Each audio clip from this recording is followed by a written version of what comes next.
From the Sheraton Norfolk Waterside Hotel, welcome to the 2023 International Open. Thank you. Thank you very much, everybody. Thank you. The International Open is a Pat Fleming production. It's sanctioned by the World Pool Billiard Association, and it's being brought to you by Accu-Stats. Once again, we want to take a moment here to recognize our great, long-standing three signature sponsors that provide the best equipment in our industry: Diamond Billiard Products, Simonis Cloth, and Aramuth Pool Balls. Thanks to those great companies for their support, and also thanks to Outsville for providing us with our official racking templates for 9 and 10 ball, the Accu-Rack. Thank you, Chris, and thank you, Outsville. Before we introduce the players, one last thing, and that's to say thanks again to all of you for being supporters of this event and of ACCUSTATS throughout the years, whether you're out there at home or here live with our family in Norfolk. We appreciate it because it's you that are most important part of the International Open. Thanks, everybody.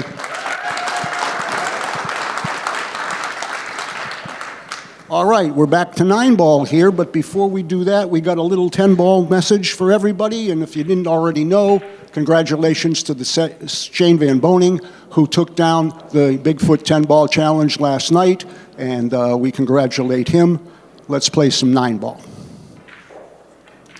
Our first player is from the USA. He's playing in his third international, 20 years old, by the way. He's sponsored by One Pocket and by Mucci. Would you kindly welcome Eric Roberts.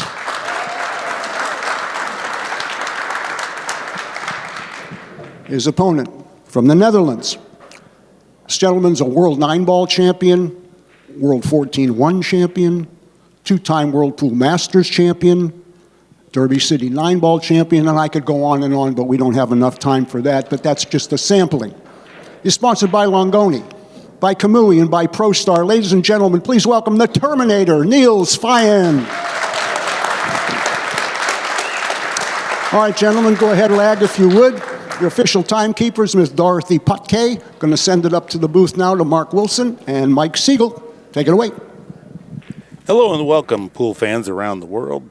Today we have 9-ball action on tap. I'm Mark Wilson. Alongside me, Captain Hook. Mike Sigel here to provide all the color. Mike, give us a couple thoughts here on this match. Okay, well, first I want to see a driver's license because I don't believe Eric is 20 years old. That's the first thing. And Niels is in the Hall. He just got nominated for the Hall of Fame. So my prediction, Niels is too old and the kid's going to rob him. No, well, he'll be inducted tomorrow night, and what an honor. I met his family today. I've known his wife for a while, but I'd never met his kids. Yeah, I actually played him one time years ago in the IPT, Niels. But this kid, boy, he can play. I know, he does. I talked to him beforehand, and at 14, if he said he was 14, I would have believed it. Yeah, true, yeah. Now, this is a little sidebar. Now, of course, they're playing 9-ball now. We have been doing the 10-ball the whole time. Now we're going 10-ball on the 10-foot table. They were breaking a totally different break out in the kind of middle of the table, some guy's side rail, hitting them as hard as they can, trying to make a ball. Now this, they rack the 9 on the spot, which normally is where the 1 would go, which prevents the corner balls from going. So the players have now done a more tactical break where they break out in the middle of the table. They try and cut the 1 in the side, hitting the 1 on the side, and the cue ball goes back and forth, and that's their best shot to make a ball. I played that Eric in the One Pocket last year. Somebody, I can't play like I used to, so the One Pocket is the only chance I have. Mm-hmm. I played that Eric the first match, and he shot me into a coma. And I couldn't believe it. He's got that hunger in his eyes. He's a young, upcoming. Now, this is Mosconi Cup material here. I don't know who's listening, but I can tell you right now, if I was on the Mosconi Cup decision-making, this would be one of my picks for sure. He's young, hungry, and shoots straight as an arrow. But he just gave up ball in hand. And he's getting better. I've known him for about 10 years, and his father would bring him around. But he's got good values, and he's everything you'd want for the future of the sport. Yes, for sure. And you can just tell by he's one of these clean-cut, real polite kids. That's unusual for pool. You're right. Okay, Niels Well, he's got ball in hand now. This, here's Hall of Fame material. He knows what he's doing. So, and he's won a lot of tournaments. I can't even count how many he's won. Yeah. Well, he's the most deserving Hall of Fame inductee. Mm-hmm. Mm-hmm. Another guy that's clean cut and represents the sport to his utmost. So he's got a pretty good layout here. It's funny. We're watching a 10 ball. Now you go to the 4.5 by 9, which is what we normally play on. It looks to us, of course, I never miss a ball from up here. So he's got the 3, 4's in front of the hole. I mean, the only problem I really see, he's got to be careful with this to make sure he gets good on the 5 to the 6. So that's his issue right here. He doesn't want to hit the 9. He's going to go in between the 9-5, pretty sure of that. Okay. Beautiful. Oh, he's perfect. Perfect. He can draw it back. Got a little bit that outside angle, so he doesn't have to negotiate through the 8 and 9. If he had a hair more angle, he could use the rail, which is even easier. Now he's just got a straight draw back, but I'm sure he's got a lot of room to work with. Oh, he did use the rail, so he forced it. That's the way I like it. That shot is so much easier than the drawback. You can control it way, way easier. Now, as long as he doesn't stub his toe, he looks pretty good. Come out in the middle of the table. It almost doesn't matter where you go. Yeah, that one you can have either angle on and get out. Yeah, straight, that angle or the other. And, it's... that really is the big difference between 9-ball and straight pool. In 9-ball, as long as you have a angle, but in straight pool, you have to have one angle to continue the run and build the run and break out balls. You don't have the luxury of having any angle. Well, he made this rack look easy. Yeah, you give him ball in hand on an open layout. These guys are really good. There you go. Fired it in. Yeah, he always does. Yeah, center ball. He didn't let it roll off. They were out leveling it yet again. They put the table in last night as they switched them. One-piece slate diamond, and they leveled it. And then right before the match, the mechanic came just to see if the table settled, but it hadn't.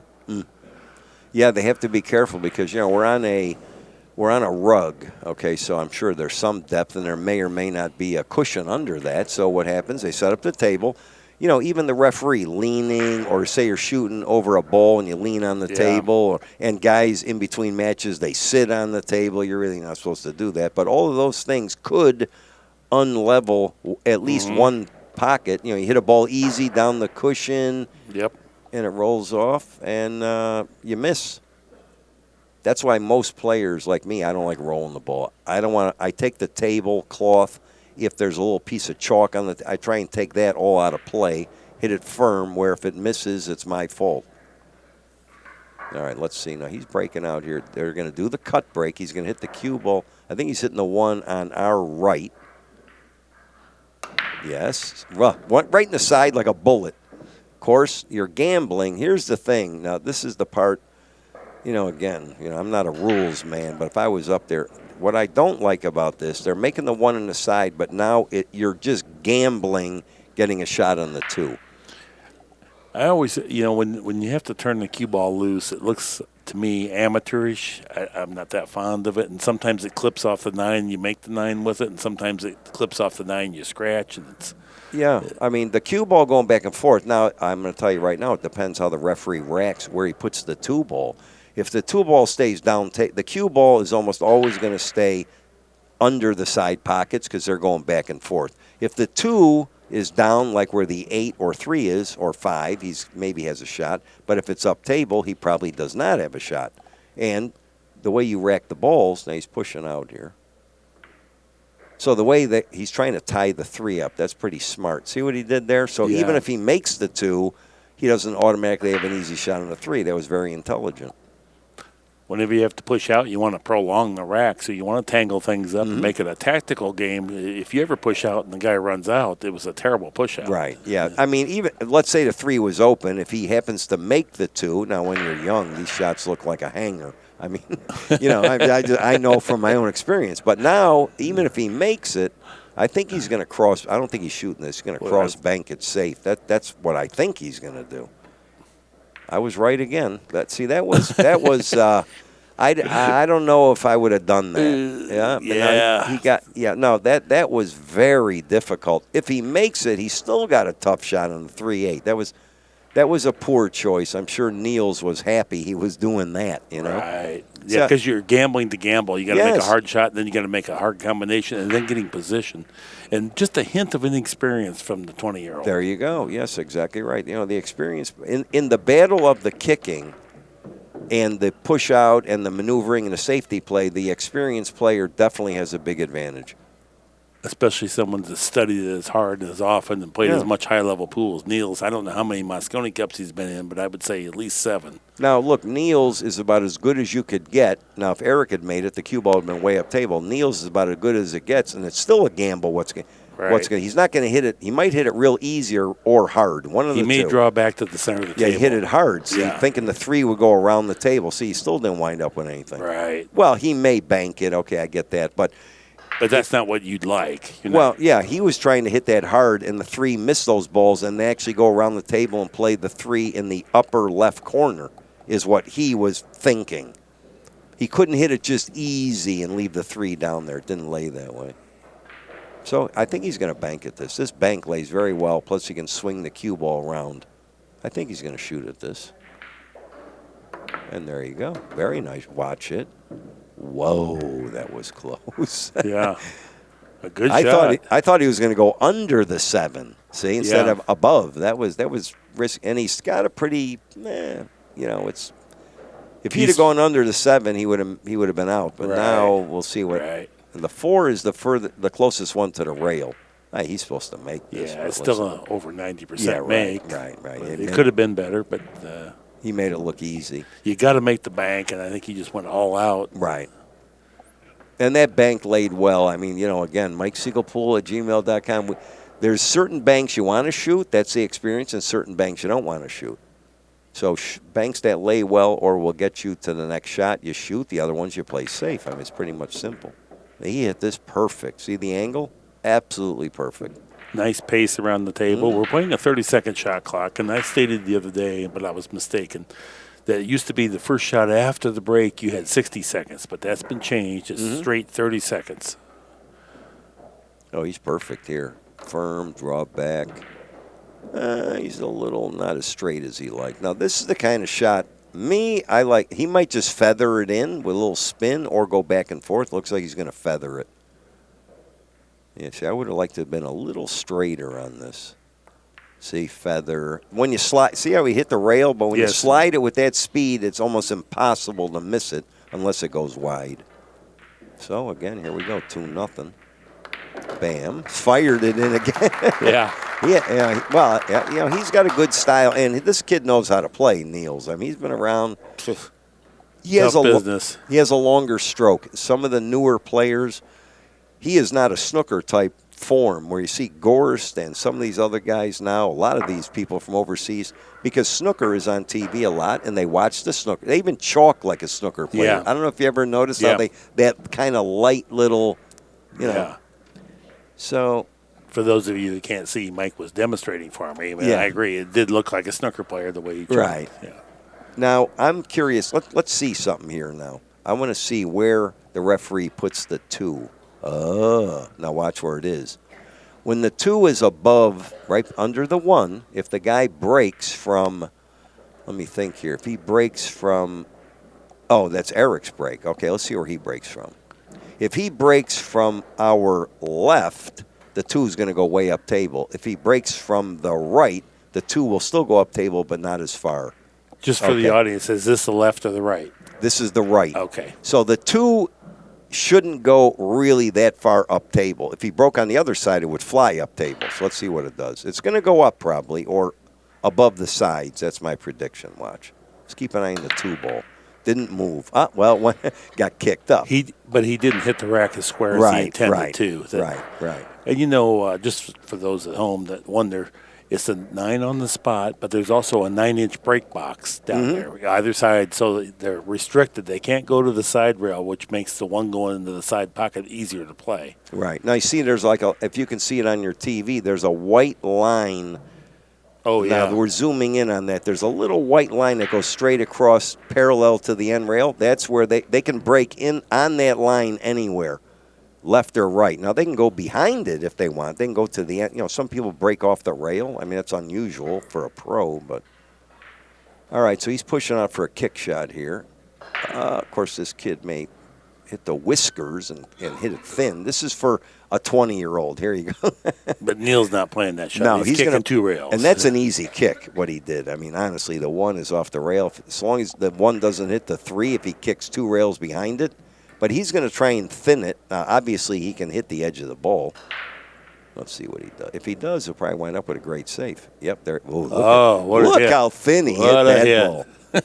But here's the thing: now, you know, it's a lot to do. But if you only hit it thin and then wind up this, he may have a problem. If he could hit it thin and got behind a ball like the 7 or something like that, it would have been better. Let's put it that way. I mean, Niels is still in a tough spot. But well, that was paper thin, though. Paper thin. Well, that's the 14-year-old. I still want to see his driver's license. Yeah, neither one of us believe he's 20.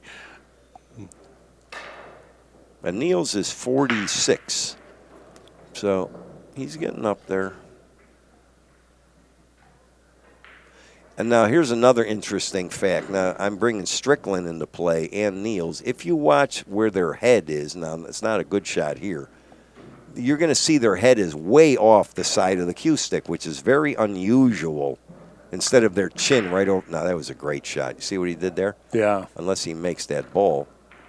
He made it. Yeah. Yeah, he wasn't trying to do. That was a great safety, except the 5 went in. The 5. So he was not trying to do that. Now, he clearly. He's going to. No, he's got a similar. This is ugly. Well, he either hits the 1 solid off the side rail or he hits the side rail end rail 1. I hit the 1 solid. If he can do that, the 1 will bank down table. Cue ball should stay up in there somewhere. As long as you don't double kiss. Well, he hit it too easy. Well, he was playing. You could see he had inside spin based on it, so he was playing something. But I think he not hit this. it. I think he hit it too much on the right. I would have hit it fuller the other way and tried to bank the 1 down table, and the cue ball would have died up there. I believe. Well, he sold out. I think 1-3. I mean, sell out. He gave him an opportunity. Let's put it that way. There's a good shot. That didn't have to work out like that. You know how many times you do that and the 1 freezes on the rail or the point? It's very easy to slip away from you. Yeah, and he's perfect. Look, the 2, he can almost stop right there, but I think he's looking to get around the 9. This is a little tricky with the balls. The 9, 8. Let me see what he's doing here. Ooh, yeah, he's good. Those are those little finesse shots, you know what I mean? Yeah. So he's got the 2. I think he's probably going to play the 4 in the side, even though if you go 2 rails with a little inside English, the 4 may be lined up for the corner. I think he's going to go for the side. Let's see.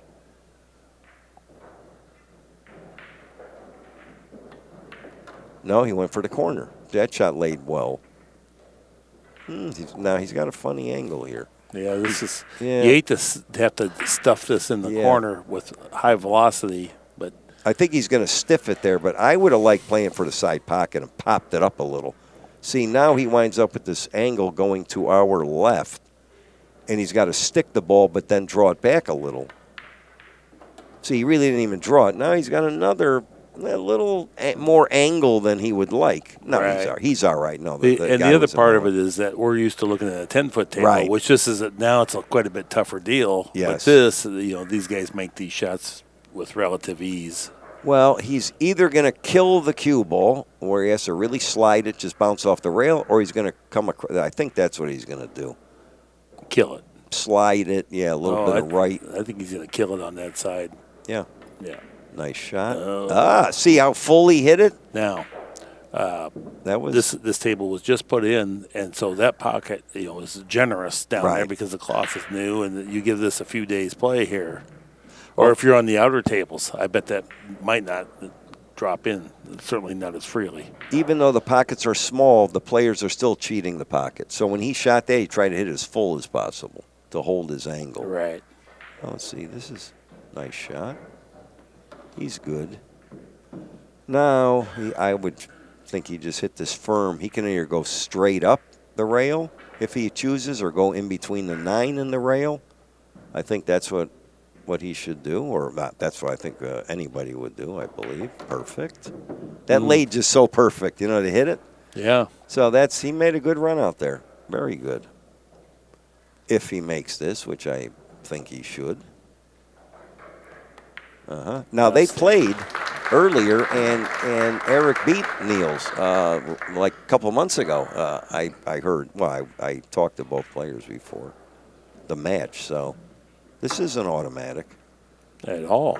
Yeah, No. it's a tough match. Kid runs out. The conditions and the break, again, you're gambling on the one. I put the cue ball out in the middle of the table and just hit him as hard as you can. To me, that's what I think. Just like in 10 ball. Remember how they were breaking him real hard? Yeah, yeah. Wait a minute. Well, we're old school. Maybe this is the new way, but it's still never going to easily be appealing to us. We grew up playing every shot was 2-shot push out.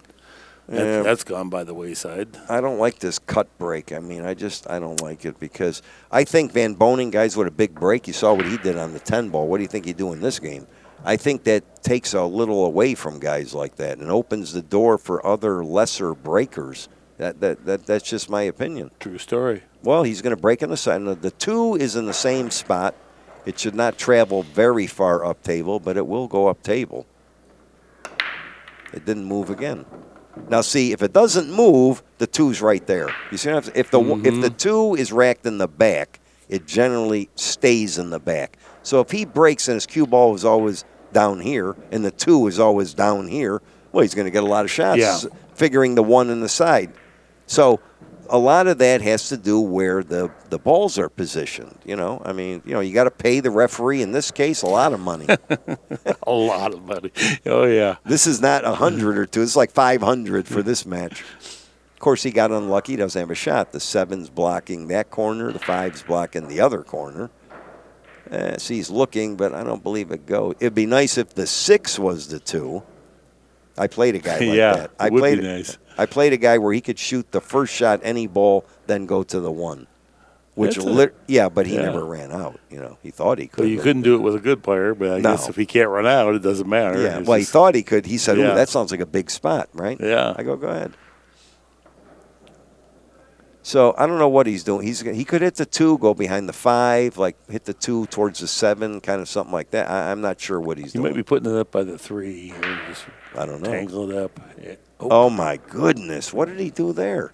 Well, he's trying to play the 2 on the side? Well, but the thing is that speed, he's never getting on the 3 with that. So it was kind of a shot to nothing. I don't know what he was doing there. He just went right in the side. I think he missed, but I think he was trying to rub the 2 up on the 3, tangle it up, and then put the cue ball behind the 5. Well, I don't think he could do all of it. No? It wasn't laying good. I think he had to just leave it exposed. I don't think he could get everything. I'm going to ask him after the match what he was doing there. Oh, yeah. Right? I'm just curious because that just didn't look, the way he normally would do something. Yeah, that was really peculiar. Well, now look at this. Look at this layout. 3 followed down. He had ball in hand on the 2. The 5's by the side. 6 is near the hole. 7 near the hole for the 8. This looks. I might be able to run out from here. So he's good. Yeah, this is. The only issue I possibly see is the 8 to the 9. But the 7 is so good to get to the 8. I don't think that's even remotely an issue. Let's see what he does. It really doesn't matter what he does with this as long as he doesn't get dead straight on the 6. He's good. Got a little angle, follow up. Of course, I like the inside English again on this. Mm-hmm. End rail, side rail, out. Mm-hmm. Some guys just play the 1 rail. I learned to play the inside English to control the cue ball better. So let's see what he does. There you go. Perfect. Well, the Mike Sigel School. What is that? Mike Sigel Pool at gmail.com. It is. And our operators are standing by now. Hold it, Mike. It's line 4. Oh, line 4. We got him. Okay. All right. I actually did get some play on that. Well, I don't play that much anymore, but I'll tell you one thing. I have a tremendous amount of knowledge of the game. So Well, I will verify that. I mean, Yeah, my I goodness, mean, you're in the Hall of Fame, and I watched you throughout your career. I mean, absolutely my Michael Jordan of pool, Mike Sigel. Yeah, really. I always said if somebody had to shoot a tough shot for my life, I would pick you to make that hard ball. Yeah, I came with some shots. It seems different today. Like those shots just don't appear anymore, doesn't it? Or am I seeing things? Oh, no. I remember playing with a long, tough shot to win the game, get up and down, look. That just doesn't seem to even come to effect anymore. Or these guys just play so good, they make it look easy. I don't know. It's something like that. But you do have to come with shots. There's a good run. So we have 2-2. Yep. 2-2. So that was a fatal mistake by Niels. I'm surprised. When Yeah, he did because, that. it was so – if you scratched, then that means you were awful close to the point. I mean, you had no control over that either. It was a pretty – and then the object ball got close to the side pocket, but the cue ball couldn't have got position. I don't know what he was thinking there, honestly. What I saw was hit the 2 up, maybe even to the end rail, and hit the cue ball to the side rail, get behind the 5. That was my first look. Mm-hmm. He could have just hit the 2 easy and just rolled it up to the end rail. I mean, just like that. Yeah. There's a lot of things he could have done, except what he did. He could have cut the 2 into the 5 and drawn to the side rail and try and get behind the 6, which was near this pocket. I mean, now as I think about it. When the safety was ugly because there wasn't a killer safety available, maybe he was just going to try to cut in the side and play position for the bank. Maybe. I mean, that's also a possibility. I mean, I think that would be the least of my choices. Me too. The 2 in the side. Now, okay, let's see what happens now. The 2 is now to our left, where he's breaking on the right and the left. Now, watch where the 2 goes. Just keep an eye on that. With the 1 and 2, let's see what happens.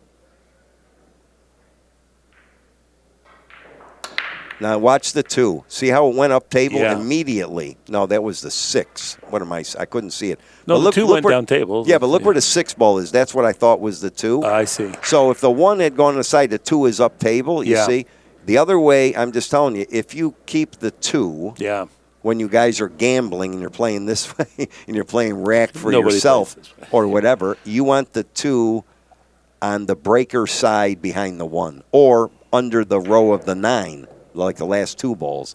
Then they tend to stay down here. Yes. You do not want the 2 on the opposite side you're breaking from because that's going to go up table every time, like cross sides. And if you make the 1, you're in trouble. That's all. So there's, Mike Sigel Pool at gmail.com. I have all this. I have a lot of racking information.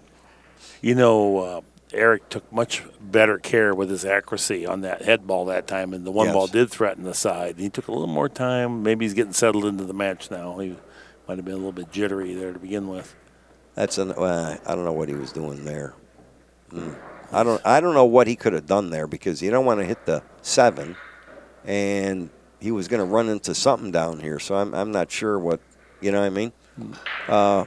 Some of the guys might have feathered that in. You see, I on the 5x10, that's what they would have done. 4.5x9 is a little different.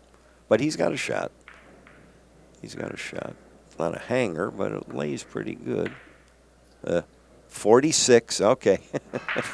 46, Hall of Famer. There you go.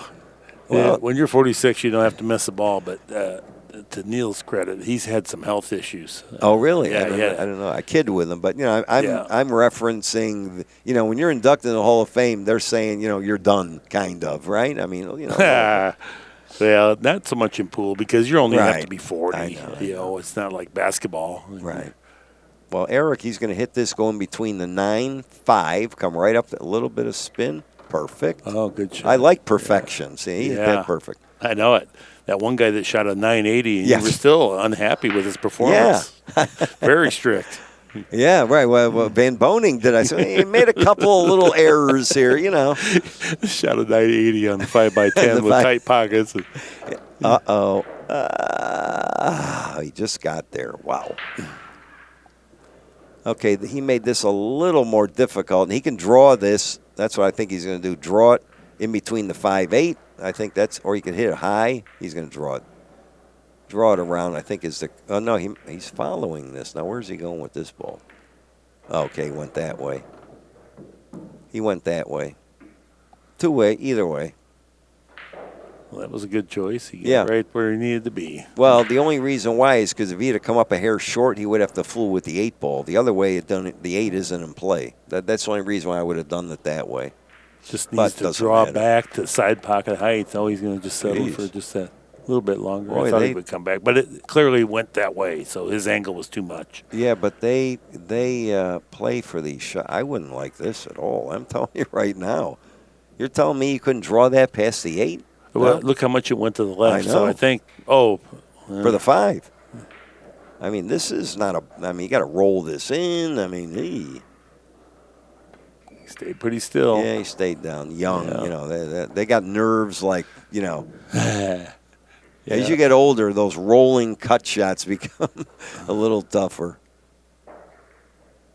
He's got a straight stroke. I mean, he's perfect stroke, and he's thin. You look at Archer, maybe Nick Varner, or myself, Earl. They were like, I saw a picture of Buddy was smaller than him. Yes. Years ago. Isn't that funny? Yeah, Buddy's, no, I remember. Yeah.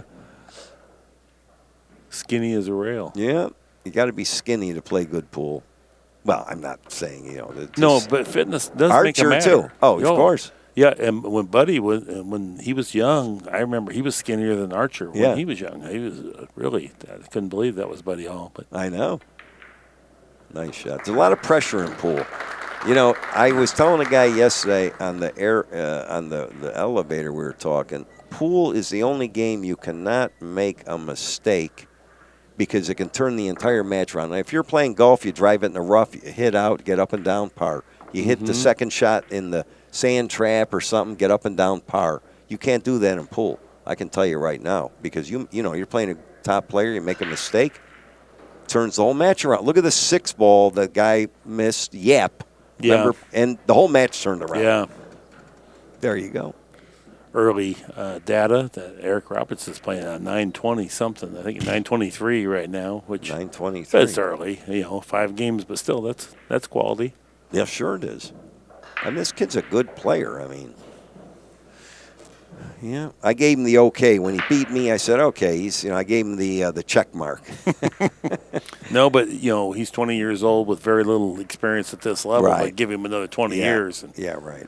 he'll be a beast. Yeah, you need experience in the kick. Now, see, the 2 this time's on the corner, so I don't know what's going to happen. 2 went. Look at this. Now, see. Yeah. See, I'm not a fan of this. I don't care what happens. Now he's got a shot, but it's tough. Well, we both agree that we're not a fan of the cut break with this style. Just put the one on the spot. If you alternate the break, it's the same for both guys. If you can make the wing ball, so That's be true. it. Then I should practice up to make the wing ball. That's It's like a dead shot. Now, years ago, the corner ball was like dead. Now it's the one on the side. I mean, it's the same idea. right. That's all. It solves nothing, but yet nobody else Tough plays shot. it that way. He missed it. Yeah, he overcut it. Well, let's look at it this way. Everybody complained the corner ball goes in too easy. Then they changed the 9 on the spot. Now the 1 goes in too easy. And the 1 goes in with more regularity, in my opinion, than the corner ball. I mean, it goes in like every game. Yeah. Okay, so to me, that's corny. I mean, they got to put the 9 in the spot, but break out in the middle of the table. And if the 1 goes in the side, it spots, and you keep shooting. There, how you like that game? Then you got to power the break. That's a gamble. All right, what's he got here? 4, perfect on the 4. Followed down, looks like, does the 5 clear the 9? I can't see. He's looking at it. Yeah. It must. Or if it, no, you got to play with the cue ball. So he's looking at that. So obviously it goes, or he just follows down, plays the 5 in the side with the right angle. But I think he's just going to stop right there. Or, no, follow down just a little. That's what he's doing. A little bit. Yeah. Oh, he stopped. Okay.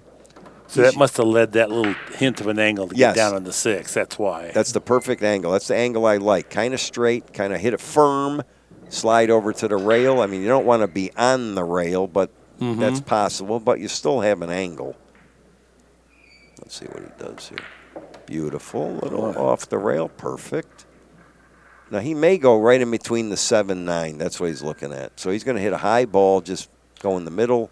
He's got a little too much angle to do the Englishing stuff, so just cut it in. He just doesn't want to hit the 9. It wouldn't be horrible. But No, what you don't want to do is miss. So whatever you got to do to make sure you get this ball down. He's perfect.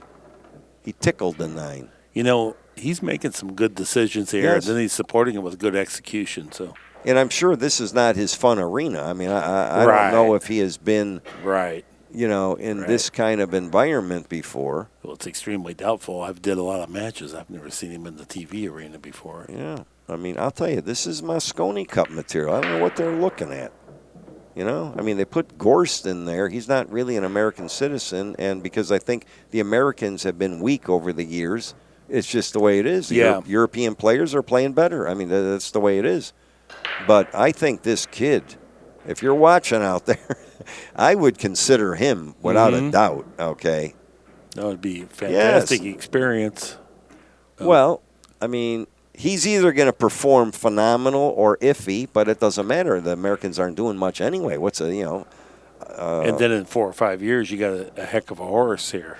Yes. I would, if I had a deciding factor of picking an alternate, I would pick him, without a doubt. You know, one reason is he has tremendous stroke mechanics. You can see it's a very simple, compact stroke. But that leads to consistency under pressure. Yes, well, if you have good mechanics, then if you get under pressure, you perform well. So he's got a short, straight as an arrow stroke. He goes through the ball.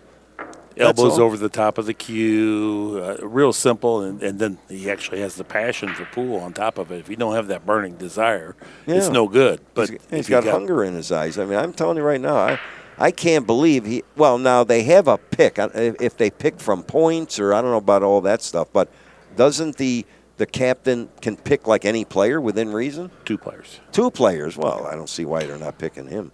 Well, they already picked. They picked Tyler Steyer was one, and Shane Wolford was the other. Oh, well. So the teams are set for this year. Yeah, okay. Yeah, but for next year, definitely a consideration. Yeah, for sure. I mean, well, it's a vast game today. You know, golf, the United States dominated forever, and all of a sudden, you know, they have golfers from all over the world now and tough competition. Same in pool. In tennis, same idea. Most of the good tennis women and men today are not Americans. They're everything else. Yeah. You know, so I think the last one was Pete Sampras or Agassi, and that's going back quite a ways, 10, 15, 18 years ago kind of a thing. All right, here we go. 2 is in a bad spot for Eric. Let's see what happens. And that's a 6 again. Much better break, though. Look. Well, here's a good example. See, the 6 was in the same spot, but if it was the 2, I keep seeing the 6. Look where the 6 is. Yeah. He's dead. Okay, but the 2 happened to have been lower, so there you go. So you might as well go to Vegas. Why play pool if you're going to gamble like this? Throw the dice. He made the 1 in the corner. 2's right there. The 8's going to flirt. Well, he may have to jack up on this, shoot it the way he does not like to shoot it. I think that's the only thing he can do. Miss the 8, go around the table. He's got a shot on the 3. You know, side rail, end rail, side rail. That's the only way to shoot this.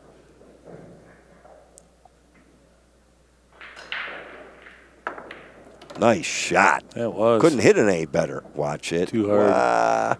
Well, too hard, but nice effort. No, but he hit it the right way. So a lot of guys wouldn't hit it that way. I mean, that's the way you have to hit it. He hit it a hair too hard, but, you know, honestly, I think he's the favorite to make the 3 rail first. This is, you know, it's not super tough. And if he makes it, he'll get a shot at the 4. Mm-hmm.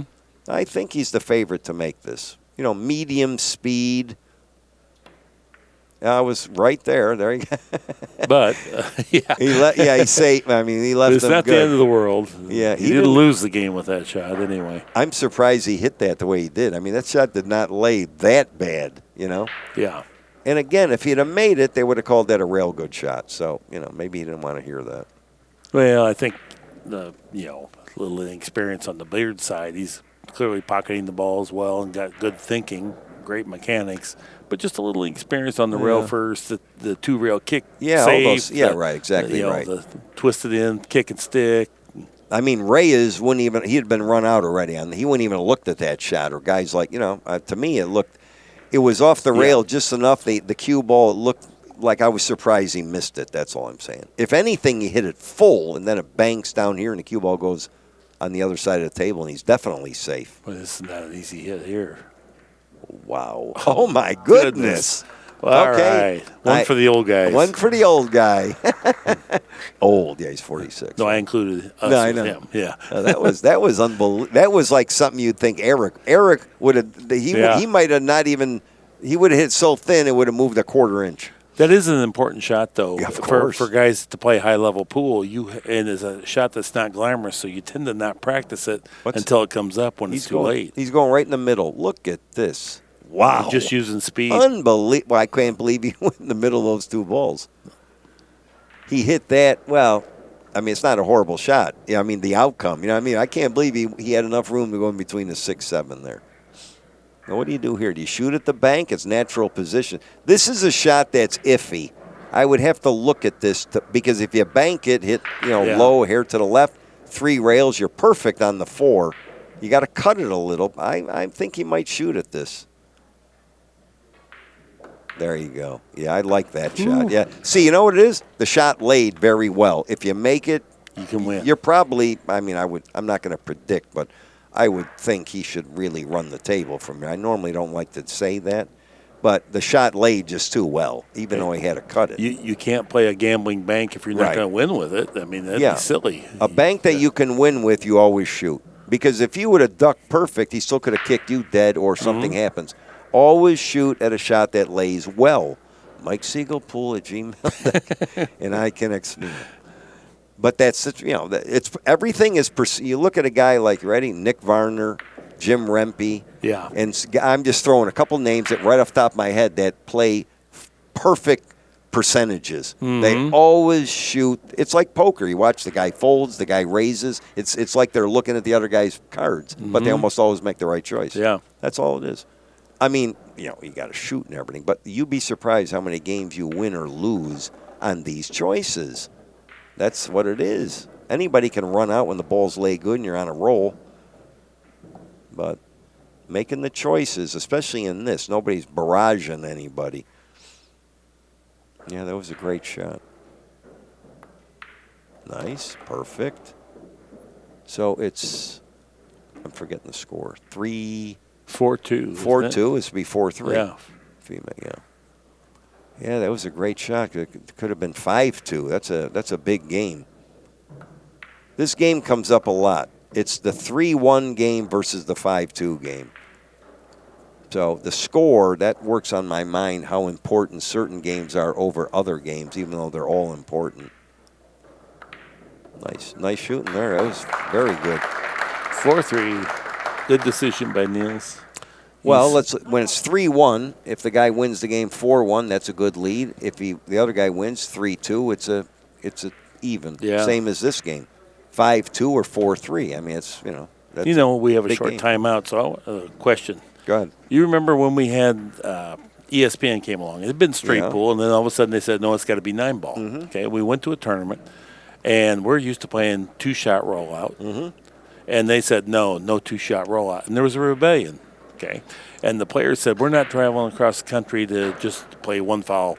Right. Okay, and finally it was like a rebellion, and there was a rift, and then maybe hours later, ESPN said, all right, you can leave the push out in for the first shot after the break, and after that it's straight one foul.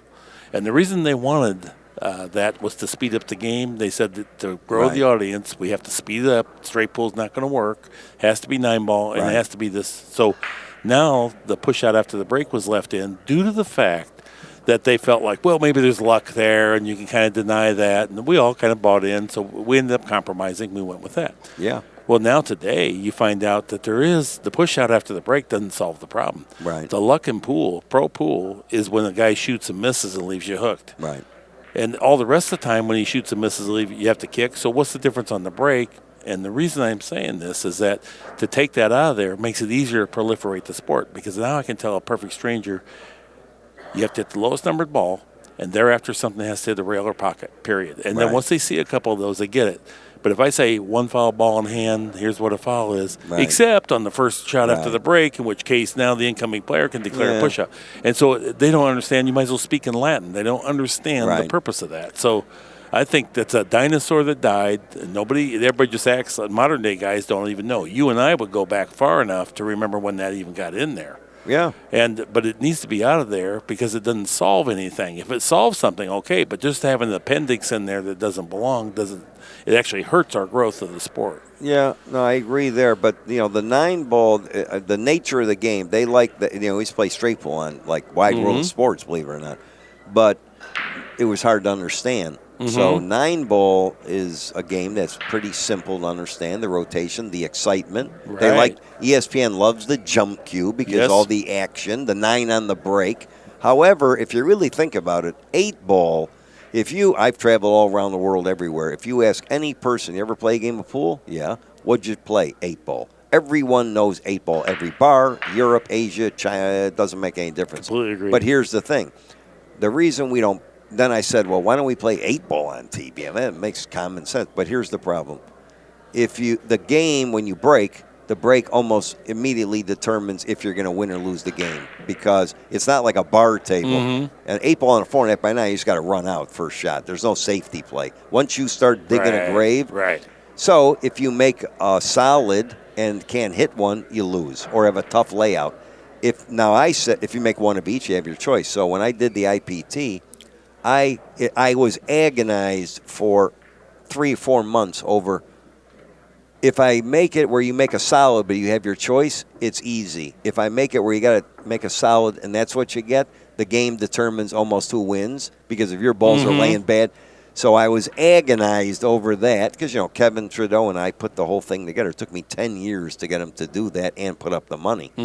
So now as I look back, I think I would have preferred to play whatever you make, you take, unless you make one of each.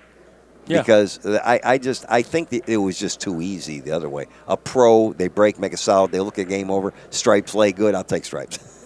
But the idea is good because people understand. Right. They relate to 8-ball. They played it at Christmas or Thanksgiving with their family. And so I don't think that's a bad deal. I don't mind that. Well, there's no defense in 8-ball. I mean, it's like that joke. I'll shoot and I'll take 5 of your balls off the table, so you're open. Well, it's just a game that's very tough for 2 top players to play. Even 9-ball, there's a lot of luck too. Don't get me wrong. The only game that has the minimal luck, in my opinion, is straight pool. The one thing I do like, though, is your shot's not numbered for you in 8-ball. You have to make some decisions. Right, of course. It comes down to like mini straight pool. If you're not making stop shots at the end of the rack, it's going to be hard to win long term. Exactly right. I mean, rotation. Let's see what he does here. One on the side like a bullet. Okay. Now, this time he did. No, he didn't. Yes, too much hair. Look at this. 5 get in there. No, he had a good layout. Look, 2, stop, 3. Look what happened there. See, there's the luck of the game. If the 5 is over an inch, now he might jump it. I think he has a shot. I don't think he got his jump cue. No, does he? Oh, no, he is getting his jump cue. My bad. Yeah, he got his playing cue. That's the part of the game that no matter how good you play, if you don't get shots, you can't win. I mean, unless you miss, the other guy misses for you. Right. So there's a lot of luck in pool. Guys this is what they're doing for a living. So, it's not easy. Here we go with the jump cue. See what happens here. You don't even have to hit this hard. Yeah. Now on the 5x10, they did not allow, and there was way more. I enjoyed that. The kicking, the safety. I think it's more exciting. It's my favorite tournament. You know this. I've said it time and again. I just love that. The single elimination, big money, the best players. It's exciting. Yeah. Now Niels got a little lucky there. He can't make the 2. So again, there's luck in the game. There's 2 lucks, okay? Right. This is no different than you not getting a shot off the break. I mean, this happens all the time. This is tough to do. Now, he can hit the 2 thin, but I'm not sure exactly what he's going to do here. I wouldn't know what to do here. It looks like he's trying to cut it in the far corner. Which is he? Well, maybe not. Oh, my goodness. Ooh. That would have been a great – look at it. Luck. Here we go. Okay. This is when you want to spear the guy with the cue. I'm just saying, there's 3 shots in a row where – the guys got unlucky. I mean, let's be realistic here. Now, everybody says, well, it's equal for everybody. Yeah, I get it's equal, but it's frustrating when a guy makes a mistake and doesn't pay a penalty. And it's only lucky long term, not this one set. He might play this. No, he played safe. Watch it. That's about as good as he could do. See, that's about as good, because he could only hit so much of the 2. He couldn't. So that's really a legitimate safety. He left it out a little, but he could only get behind the 3. So I would say he executed that about as good as you could. Right. That's all. Sometimes you got to, Yeah. then hope something happens. Maybe your golf ball's up by a tree and you got to chip out on the fairway. There you go. You can't go for the green as bad as you want to. I think he's going to play a safe and then go back behind the 3-5. Yes. Okay, so that was an easier safety. So now Niels is in a jackpot here. So because it looks, I don't know if he can go past the side. He may be able to do that. Now, if he does that easy enough, he hits the top of the 2, and the cue ball would drift even possibly, past the 9 if he hits it with the right speed. Yep. He's looking to hit that. I think what he's got to do is hit a lot of English with the cue ball, left English, hit the rail and try and nip the 2 and go past the 9. Oh, he did this. Okay. I didn't like that. And what happened? He's okay, I think. Yeah, well, yeah. I didn't like that shot. Huh? Wouldn't you hit that? Very risky. Yeah, because you're moving both balls from a kick and trying to control them. So, yeah, I think, like you said, if he could have nipped the top, and he may have just misjudged it a little bit. I don't know. I mean, he looks like they could have scratched. I mean, a lot of things could have happened there. I mean, either way, again, when you play safe, everybody has a different look at something. He's just going to bunt the 2. Now, this is what it look. Bunt. Like a 1 pocket. Nice. Now, there is a great shot. Almost. Wow, look how unlucky that was to get out there. That's the new cloth that was just kind of slipped on up there because it looked like it was going to stop anywhere in that last 8 inches. Can he hit it? I think he can shoot straight in. Look at that. Boy, that was very unlucky for Eric because he went just by the last ball. Nice shot. That was a tough shot. That wasn't easy to kill. Control the cue ball, you have to hit it perfect.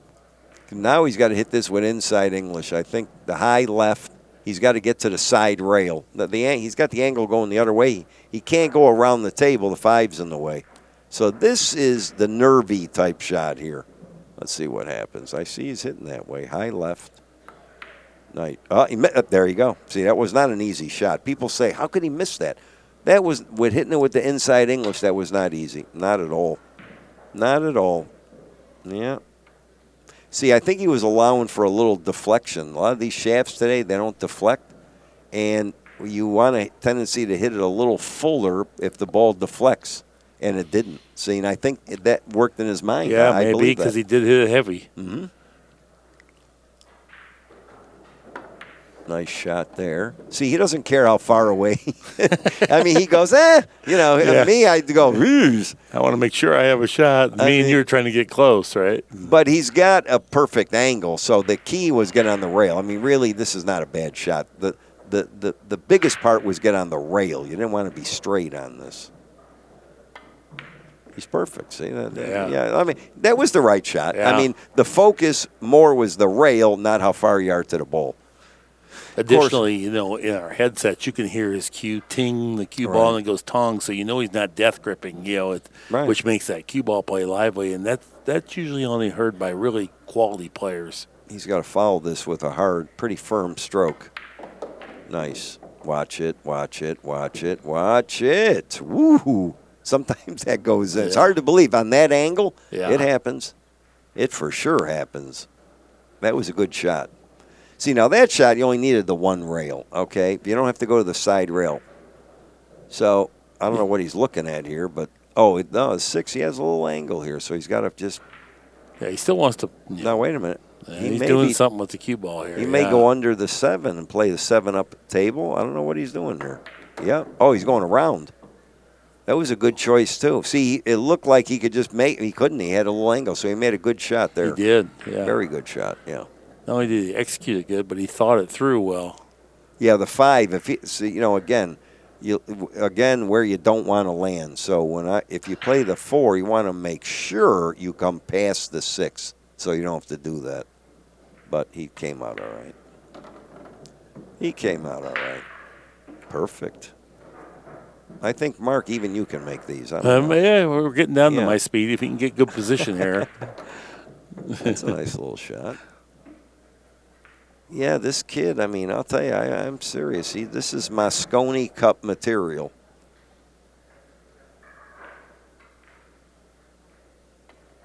There you go. Yeah, stays down, gets through the ball. Yeah, Niels made a fatal. I guarantee you he thought the cue ball would deflect. He was hitting left English. And if it had pushed the hair to the right, he would have made that. The inside English on some shots is always risky. You know? Yeah. I use a lot of inside, but when the ball's near the rail, near the hole, and you kind of smooth it in and just, you're not going to miss it, then the English, takes and comes out in the middle of the table kind of. He suffered some type of a health issue or injury, Oh, and really? then he came back. And he was out for a long time, but he's never been the Hall of Fame player since he came back. He And earned when the was Hall that? of Fame, and I don't recall exactly what it was. Like he fell off a bicycle, or he had rheumatoid arthritis. I don't know what it was, but Yeah, because I know I haven't assortment of things. I haven't seen his name or heard his name for a while, so because Right. his name was out there a lot. Oh, he's Yeah. at every event. He's Yeah. only 46 years old. I know, My yeah. goodness, his prime. Poor Earl. Earl left last night. He got the Hall of Fame dinner tomorrow. Earl took off. Did he? He was so frustrated yesterday he lost. I saw him. We were in the bar last night about, 10 o'clock last night, 8:30 or so. He went right to the front desk, give me the let's check out, and he left. He was doing good mentally there. Yeah, poor Earl. I Yeah. mean, what a great talent this guy was. There's a break, but he didn't make the one on the side. Now, is he watching? Now, we didn't see that. I don't know if they're going to do a replay, but I'm curious where the one hit. If the one It hit just short of the side. I was watching that. So then okay. Here we go. Now we're going to see a replay. Let's Premier watch where the Billiards. one goes. Just short of the side. Just short. So what does that mean? Either he has to hit it not as much cut, or easier, or harder. One of the three is going to make that one go. I think if he hits it harder and doesn't cut it enough, it'll because it's kissing. The kiss is close. So I'm not sure which one, but I think I would try because that's twice he got the same result. One time it went in the corner, but he's not playing that. He's playing the side because you don't want to keep breaking again, especially in this game, and leave the guy some kind of opportunity. Of course, he don't have one this time, but he can play a safe of some kind. Thin again. Look at this. Now there's Twice a he's safety. hit a good ball. That's a great safe there now. That'll get the money. Well, yeah, but look at the 3 ball. And I'm noticing the 3 and 8. This is another part of the game that as you start playing more and more, you look, okay, I got him in a jackpot. I might get ball in hand, but then you say, well, look at the 3 and 8. I can't run out. Yeah. I can't run out. See, that works on your mind too. Yeah. Right? Yeah. Well, all those things, what's that thing with the experience? The more you know things can go wrong. That's what happens. Yeah. When you're young, all right, let's see what happens. He's kicking, so I don't know. The speed is important here. Good speed, perfect. Well, he hit it. He hit it the only way you could sell out. If he hits the one or hits more behind it, it's better. But the way he kicked it, that's what happened. But it's still a little unlucky. But, of course, Niels can't get out. I don't see. It'll be beautiful if he does. Well, the He's only going to have to really do something. No, he can't get out from here. There's no way. He can't make the 3. And there's no way to, with the 1 and the 2, if he had an angle to play a 2 on the side, he might be able to do something. But let's see what he does. Okay, he's drawing back. He's got a good shot in the corner. Realistically, I wonder if he's looking either for of course, the way that is right now, I mean, that's a little too tricky. I mean, it looks like he can draw this past the 9, right? But I don't know if I think he's going to play a safe off the 3 is what I mean. Hit the 3 and maybe stick behind the 8 or hit it and maybe stick the cue ball on the rail and put the 3 up table, something of that nature. Unless the 3 goes. Now he's looking at it. I see from here we just are. Now the referee's walking over, so that means something. They'll shark you. Let's see what he's doing. I think. I don't know. I can't tell. I just didn't think it went, but maybe I was deceived. Okay, he did this. That's what I thought. That's what I thought he was going to do. Whoa. See. No, that's a great shot. Now, That is. That's exactly what I thought he was going to do, but it looked like he might make it. Now, see, there you go.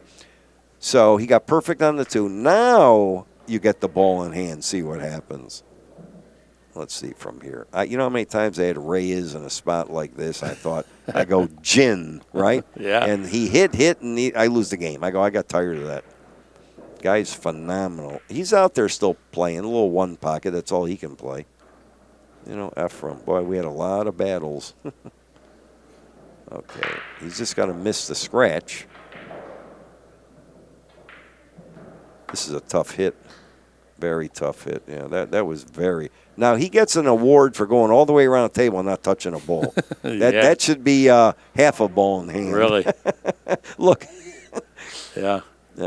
Okay, now Niels is smiling. Okay, so he likes this. That was a good safety he put on him right there. Oh, no, it was a great save, but that's exactly what I thought he was going to do. So he draws back, he's got the 4. I mean, it almost doesn't matter. 5, got a little angle. The 6 to the 7, I mean, that's, unless he stubs his toe, and then 7 to the 8, same thing. So let's see what he does. Okay, so I guess he's going to come up and then play the 6 around the table, or is he going to hit it easy and just draw up the rail with the 6? I don't know. I mean, we'll see what he does. He can just lightly come up or come up further. Yeah, lightly come up. Ugh, I don't like what. Okay, he's good. That kind of mushed off the rail a little. Okay, so what do you do here? You play. What would you do here? Let me see. 6, 7. You got to get under the 9. I don't think you can get in the middle of the table and just cut the 8 in. So he's going to play the angle. Yeah. What's he going to do? Come to the left of the 9? I think simple. I think he's coming right down there and going to hit the long rail past the side pocket. Really? You think he's going to do that, or is he just miss the 9 and come straight down? No, I don't know. Let's see what he does. Let's see. He's got to clear the 9 now, I'm pretty sure. I think 1 rail. No, he did your shot. Perfect. Either way. Perfect. I kept saying that last night. Kim goes, why do you keep saying he's perfect? Well, this is. I like perfect. Yeah. Perfect angle. That's what I like. Just bunt roll, Instead of all the trick shit. Now watch how hard he hits this. We need a meter. Yeah. Who pockets the 9 with the most velocity on average? You see the other guys, they roll it in. He pounds it. Mm-hmm. He's got to stroke this, Niels. I've seen him play. He can do things that a lot of the players cannot do. But unfortunately, it doesn't show up. And I looked. They're both shooting similar. I mean, Roberts has a hair advantage, but I would say 837, 851 is even, kind of. But that's still a good game. Of course, on a 4.5 by 9, just thinking of numbers, they're playing at a 5 by 10. Of course, you're talking the creme de la creme, too. I'm not saying Niels and Roberts are not there, but you're seeing the upper echelon of the elite guys, and boy, they played. I may have, not given them credit where credit's due sometimes. I was very picky on some of the things. But, what's his name, man? He shot a 978 on a 5 by 10 in a crucial match. 4 1/4-inch pockets. Yeah, 4 1/4-inch pockets on a 5. I don't think I ever could have done that. So, incredible. It's expected. Hey, it's Van Boning, a guy, come on, he's the best. I still think he's the guy. They can talk. Look at it. Now, he makes the 1 on the side, but now the 2 is flying and safe. See, they can take this down the road, okay, guys? They can take this game down the road. It's a crap. It's shooting dice. I don't care. I hear guys run 8 racks. Well, the luckiest human I ever saw run 8 racks in this. You can forget that one. You see what I mean? Yeah. This is. I don't like this. They have, and the 1 goes in like every game. Okay, so they're worried about the corner ball, right? I don't like this. I'm glad I'm not competing because I'd be pulling whatever hair I got left out. Well, because you can't. What are you going to do? I mean, the push. I mean, you can push out, but a lot of times you can't push out. You can't push out to win the game, and you can't push out where the guy goes, "Go ahead," you lose the game. So I mean, right? Right. I mean, I wouldn't have. Let me see. He's in the way. I'll tell you, every rule change takes us back towards straight pool. And the whole reason we had 9-ball was ESPN said that's what's going to proliferate the sport. But when he's going to make it dead straight in. This is not a bad shot. Look, but watch it. Don't get on the rail. This is because he can only bank the 3 and roll the 2 in. So I guess this is not bad. I mean, this is not bad. For Eric, this probably looks like a hanger. He might jack up and draw back. I don't know. I'm just telling you, 20 years old. Yeah. I mean, when I was that age, I would have looked at the guy like, how could you push out there? What are you kidding me? my cue would be vertical right now. Yeah, because when you're young, everything looks easy. I mean, look, there you go. Watch.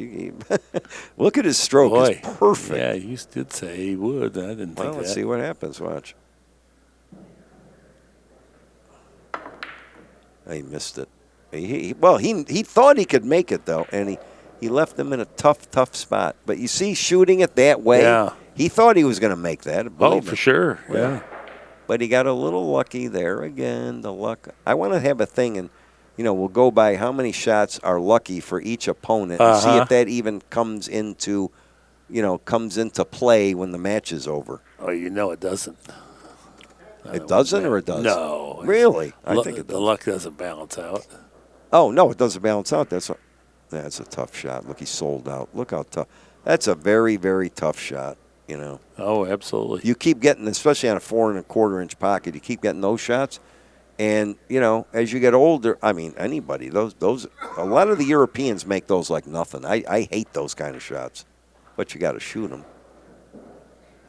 Those are 3 and the 4 right there together. Oh, he didn't draw his ball. Look what he did there. He hit it, but it didn't hit it low enough. That was very careless. I mean, really I don't think careless, but it's just an error in the stroke. I mean, I don't think he was careless. I think he cares. He didn't cue it low enough is all he did. Yeah, right. He was being too conservative. He hit a mid ball. He should have just drawn it a hair. Look how, now, again, a mistake. We've talked about errors that people make when they're supposed to get out. Yeah.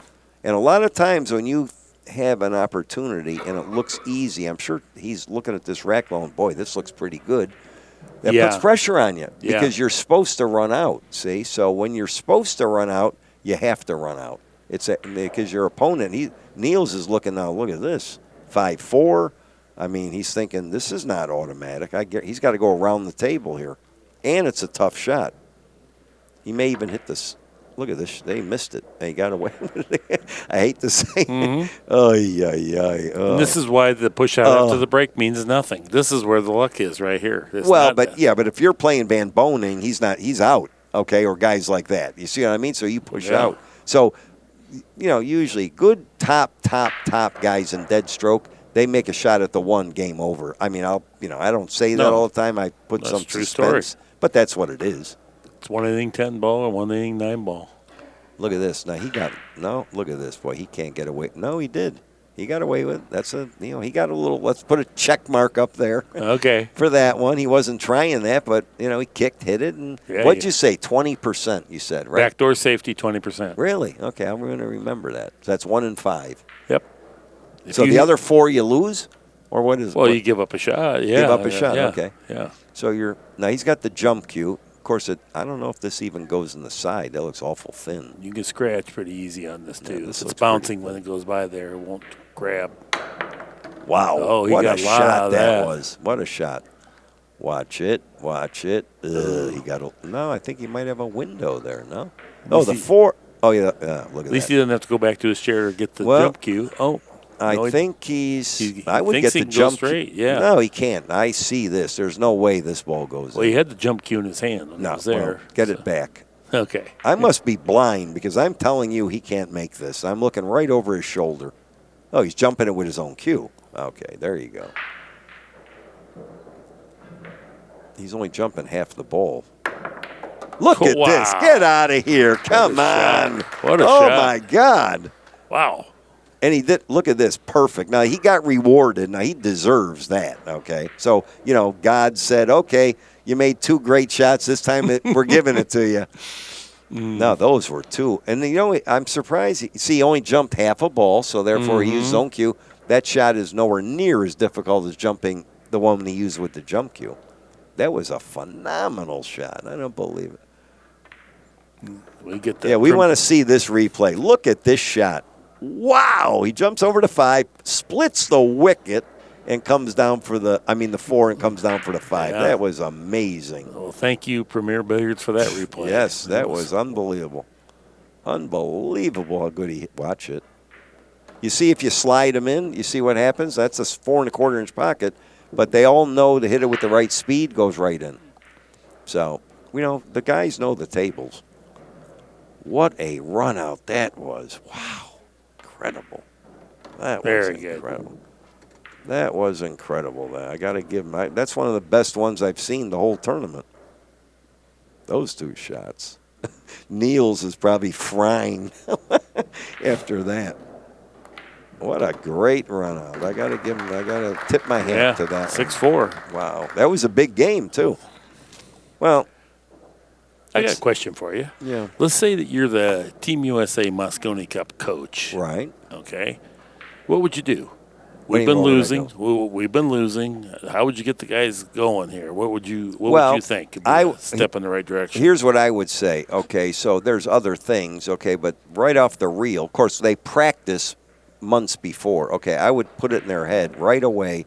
We're playing a race to 5. Okay, I don't care if it's let's say Van Boning and we're playing. You're playing a race to 5 rotate break. Okay, you have a chance to win. The other thing is that the break, okay, so you cannot, I would fine guys if they scratch. I would have them practice their break, can't scratch on the break. But I would try and mentally explain to them that they can win this. I don't even care if the other team was a 3-1. In other words, like, Tiger Woods, Phil Mickelson, and just pro golf players playing one hole, 130-yard par 3, okay? That's what I would try and do, and mentally try and change it. It's not the ability. Those guys all play good. What, are you kidding me? You telling me that Eric Roberts, Van Boning, and Tyler Woodward, Schuyler, whatever. Yeah. They can't be. Come on. I mean, it's a mental thing. But there are a few things. I would fine the guys. Look, he didn't make the one again. If they scratch on the break, I like it. If they scratch on the break, that'd be a $3,000 fine. Okay. Better slow down on that fee. but see, my personality, I think I could mentally charge them up enough that they would go out there. Like the football, the Super Bowl, the coach, they come out screaming, yell like that. I would put that in there, okay? And there's other little maneuvers you can do. I mean, I just don't believe it.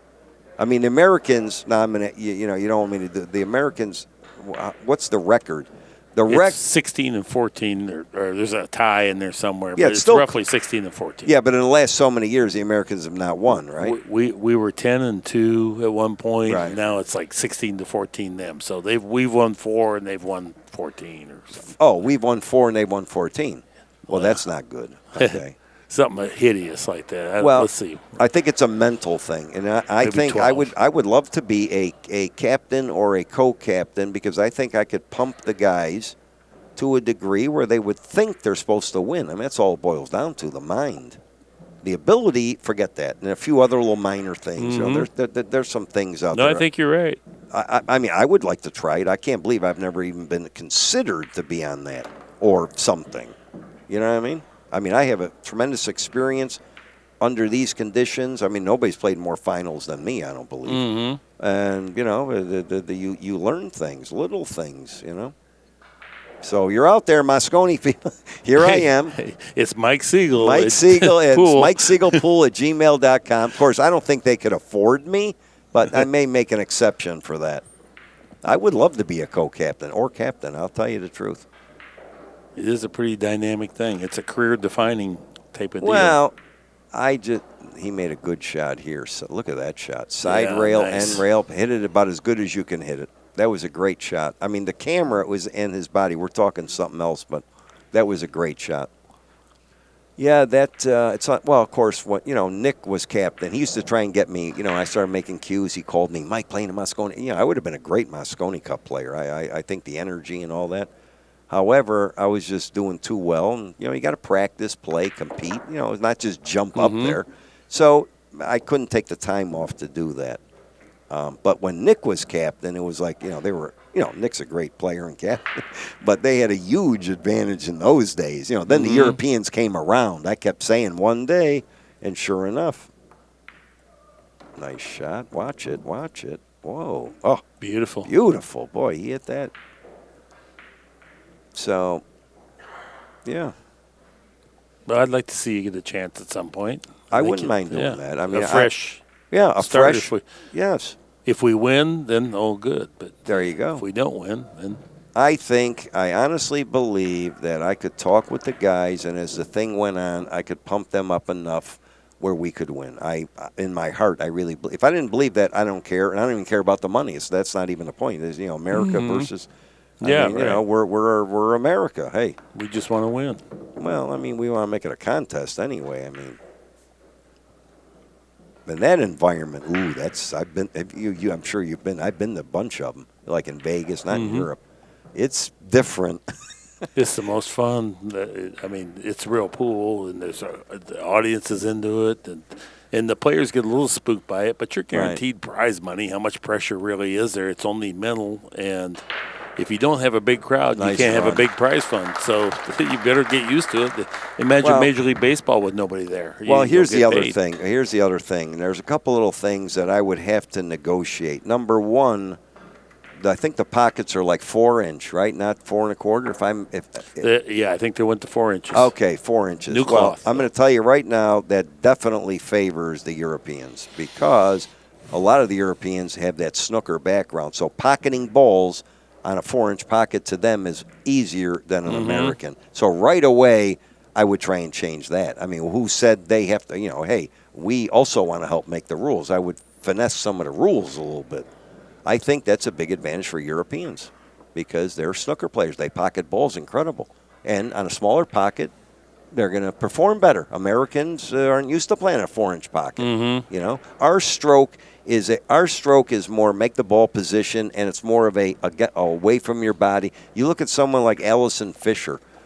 She can pocket a ball against any American man as good as anybody on the world because her fundamentals are perfect. Like when I watch Steve Davis, all those champion snooker players, they can, on a 6x12, forget about it.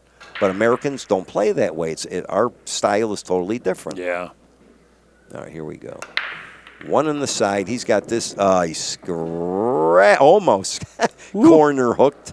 Yeah, there's no luck in this game. Nah. But that's what I'm saying. When you sail that cue ball, see how it clipped the 9 ball, and that cue ball goes to the corner a lot. This is a total crapshoot, okay? You know, I had an argument with one of the referees, okay? You know, I'm not saying his name. So I said, in this format, I think a weaker player has a chance to beat a greater player. I believe. Now, if they were playing winter break or, you know, like on the 10-foot table, you're telling me that what we've seen so far, that say a champion-type player and then not a weak player, I'm saying a lesser professional.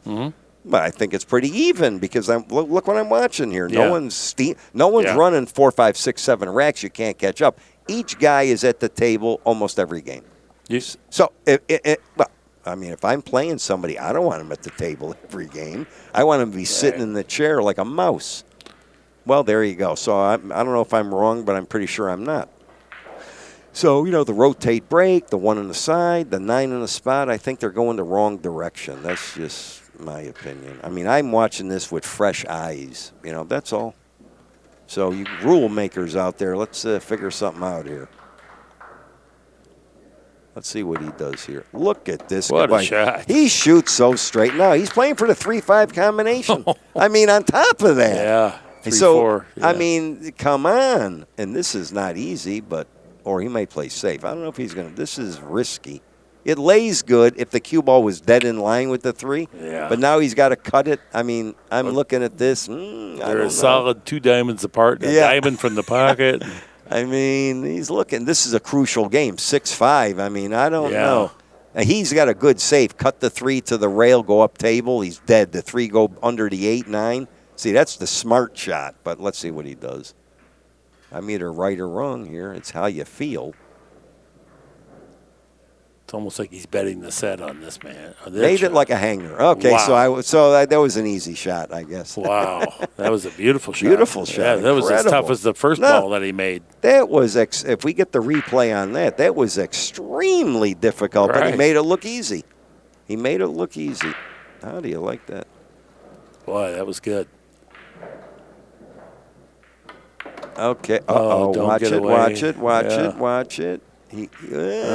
Okay. So we're going to see. Now watch this. It's off angle. Now here it looks like a hanger, but trust me, it was not. Oh. And he hit it so pure, the 3 almost went in. I mean, that's a great shot. That's a youth shot, right? Yeah, I hate to have to shoot that. No, that count was on it because you're very kind of difficult. betting the set on that. The match can really get away from you if you hang that up. Well, and that's miss the it. kind. Yeah, that's the kind of shot that if you miss it, you definitely lose the game. There's no doubt whatsoever. And if you make it, you probably run out. But the other part is the psychological damage Yes. it does to you, letting that game get away when you had a chance to play a pretty nice safe. Yeah, I was a good combination. You know where I learned that from? Irving Crane. I can't tell you what the key is. I don't want to give it away. But Mike Sigel Pool at gmail.com. I got all the answers. No, there's certain things. I'm going to talk to you after this about that because I know you do instruction. You know, I learned so many little tidbits from Crane and Larry Hubbard with that experience. That's old school experience. Yeah. And combinations in straight pool, they come up all the time. You know, look at this nice draw. And I think he'll make this one.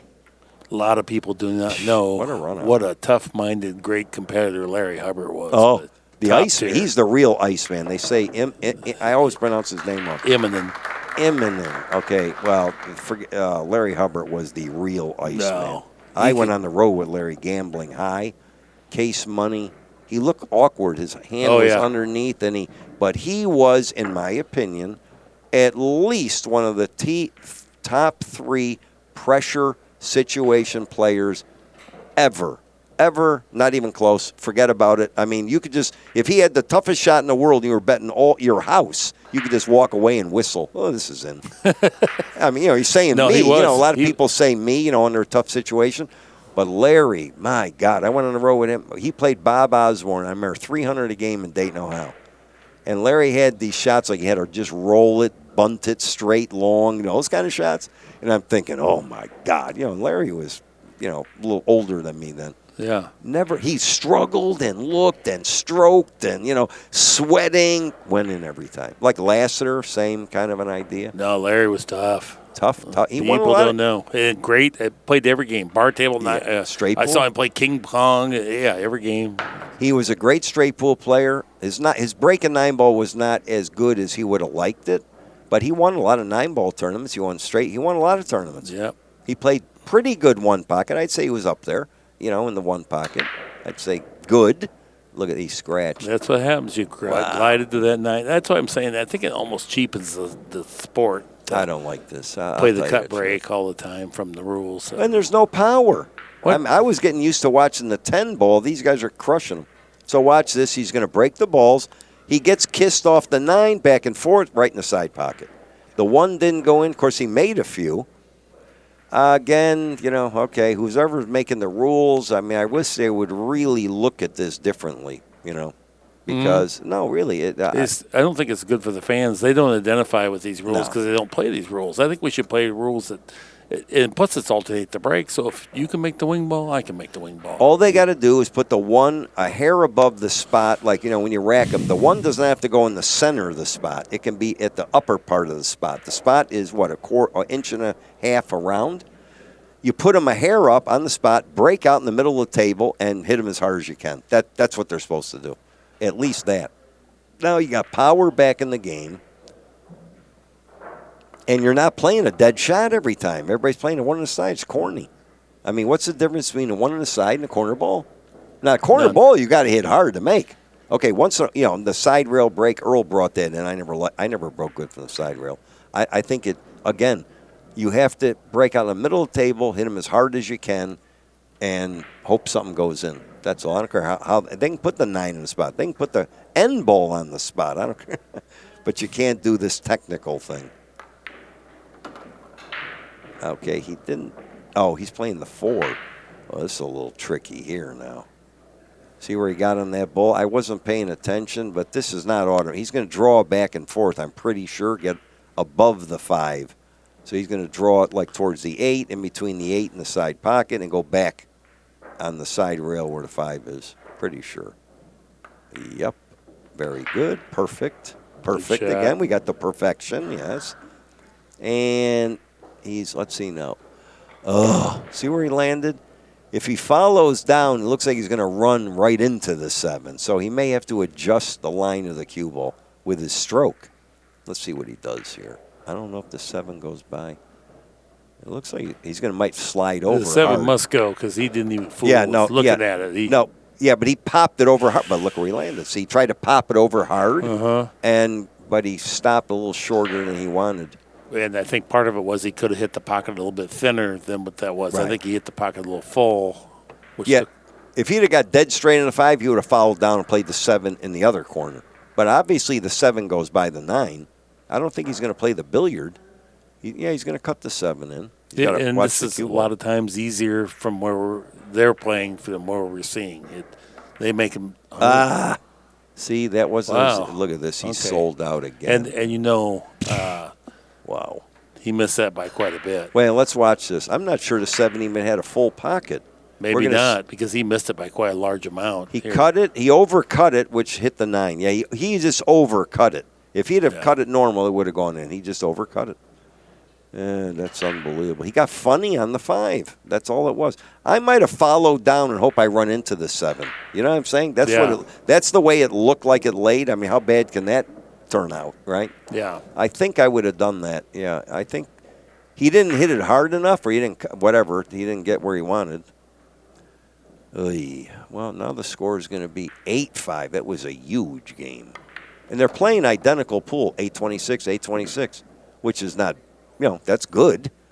But that was a big game there. Boy, they're going to 10. That was a huge game. 7-6, 8-5. That's, well, stick to the Hall of Fame there, Niels. He can quit and boast how good he played, right? That's well, for sure. He's got that no matter what. Yeah, there you go. So, you don't walk into the Hall of Fame just because you want to. You have to be a fantastic player for many, many years. No, the Hall of Fame, I mean, you look at the company in that Hall of Fame. Yeah. And there is, you got guys, Moscone and all these guys. And it's great company, boy. Yeah, Greenleaf and Irving Crane and Jimmy Karras, Balsas. West, you got Nick Reyes, Mizrak, Hopkins, Rempe, Varner. There's with Rodney Morris. Yeah. Wait a minute, let me see this. Now, we're looking at the score. Balls pocketed is almost identical. Errors identical. Score 8-5, and their TPA identical. So the problem is that I think the luck has come in. Of course, he made a crucial error there. Well, Niels has missed a couple times late in the rack, and Eric's missed a couple times early in the rack where it didn't totally. Right. And it's his break. Now, if he'd have won that game 7-6, his break. Now it's 8-5. See that? And Niels has been breaking good throughout this match. Yeah, he makes the 1 every time. It's a dead ball. Watch this. 1 on the side. The 2 is on the corner this time. Let's see. 1 on the side. He just makes it every time. This is ridiculous. Aha! Did he get a shot?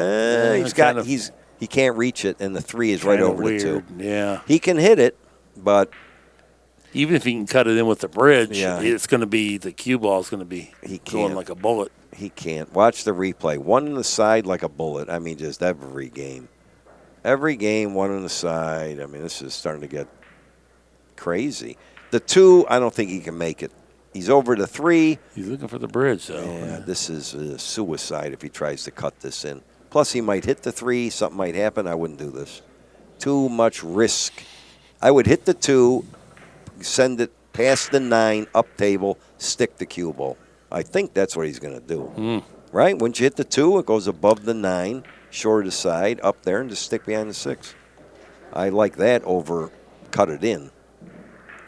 I don't think he can make it. And then you're elevated on the bridge over a ball, all ball fouls. He's shooting. I don't like this. And then see how far his tip is from the cue ball. That really hurts your timing on the stroke accuracy. It's really diminished. He's 4 inches away. I don't like it. Look at this. I don't like it. He cut it in like a hanger. What am I seeing? I'm right. That was what. He made that look easy. Yes. But that's what I'm saying. From here, it looks like that's super thin, and then they coasted home. Well, plus, what it is? They cut when, I just grew up, when I had thin cuts, I always hit it with good speed. Today, they just dribble the thin cuts in, and nothing skids. Once that happens a couple times, you never can do it again. So with the equipment, I give them credit for that. The balls, the cloth has prevented. I have not seen 1 ball skid in the entire tournament. So hats off to that. They can fight over who. They're going to argue. Our cloth is the reason the balls. No, it's the balls. The chalk. It could be. I don't know. They're playing with that $100 chalk, I think. Something like that. Half a chalk. All right, here we go. 5 to the. He's got to be a little concerned about. Uh-oh. He's got the. Okay, he's already got the other angle. Now he's got to make sure he gets an angle on the 8. So this is by no means over. He's got to get on the 8 just right to get a nice shot to get over for a 9. Let's see what he does here. It's all speed. That's a little shorter than I wouldn't like this angle. I like it much straighter. You know what I mean? But for him, I guess you don't want to overrun it. So maybe that's why he checked up a little short. Yeah, I get that. There you go. Okay, yeah, he made it good job. easy. Yeah, I always see this angle. I like. You know what I mean, or less. I like the power of the ball off the rail. I don't like the thin. Reyes loves the thin cut angle. I don't. You know, it's preference. Oh my God! I don't believe he did that. I don't believe it. What did he do there? He's struggling. I don't believe. Yeah, but I don't believe he missed that. That's like Gorst yesterday missed a shot easier than that in a match. I couldn't believe. I don't know what he did there. Well, I wish we could see that again. Of all the shots that was possible to miss, that was the last one I thought would be missed. But maybe there was a letdown. I don't know. I don't know. Maybe he got careless and he 1 or 2 stroked. I just find it hard to believe. It wasn't really. It was his usual pace. I was watching. And, it wasn't pressure. There's some shots you just can't miss. You know what I mean? Yeah. He's cutting it in. Let's see what he does here. Not easy. Missed it. Missed it a mile. Look at that. Wow, he missed that. He should see. He hit it with low left. I would have just sliced it in. That's the shot. He hit a high ball, slice it in instead of spinning it in. That was tougher to spin it, I believe. Well, he gets justice. Okay, but I guess we're not seeing the replay. I guess we're going to burn that part of the tape. Don't show that, Pat. Whatever you're doing, if you ever edit this, don't show that miss. He's smiling. Look at Niels. He's going, look at this. Unbelievable. That Eric, now he'll learn. On one of those thin cut shots, you hit a high centered ball. Now, naturally, you're going to control the ball with the way you stroke it to hit the side rail, end rail, maybe tweak a hair inside this. But basically, a high ball, you have much better control than spinning a thin cut shot like that because you're stroked. Now, let's see what we're doing here. Score 8-6. Errors. Niels has 1 more. Okay, balls pocketed, I still say, are very close. Their score is very close, the TPA, so it's close. It's close. Thank you, somebody, for that. Now you had a better view of that line up there. See if you have an overhead. That's where they're breaking from. Okay, now he hasn't made the one on the side. Huh? There's the overhead. You can see the line real clear. He hasn't made the one on the side once. Let's see what he does, if he changes something.